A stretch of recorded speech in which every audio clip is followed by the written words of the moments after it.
Welcome to our channel. Today we how to change IP address on iPhone, quick tip step by step clearly. To change your IP address on an iPhone, start by unlocking your device. Open the Settings app from your home screen.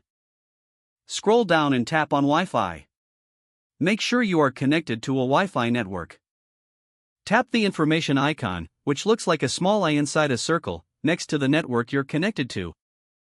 Now, scroll down to the section labeled IP address. Here, you will see two options, Configure IP and Configure DNS. Tap on Configure IP. Select Manual to enter a custom IP address. Input the new IP address you wish to use in the designated field. Make sure to use a valid subnet mask and router address that corresponds to your network. Once you've entered the new settings, tap Save in the top right corner. Your iPhone will now use the new IP address you've configured. To confirm the change, return to the IP address section and check your new settings. If the page does not load, refresh the browser or try again in a private or incognito window. Make sure you are using the correct email address, then retype it carefully to avoid small typos.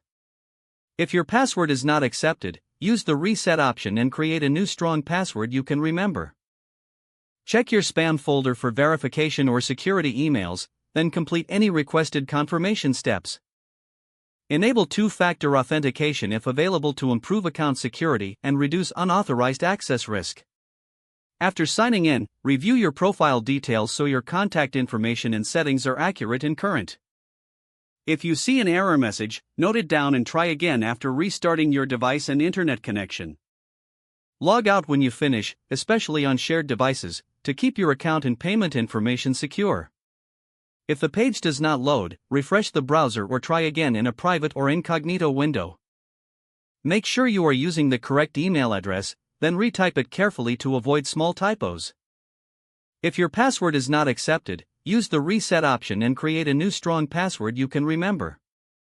Check your spam folder for verification or security emails, then complete any requested confirmation steps. Enable two-factor authentication if available to improve account security and reduce unauthorized access risk. After signing in, review your profile details so your contact information and settings are accurate and current. Don't forget to like this video and subscribe to our channel for more step-by-step tech guides.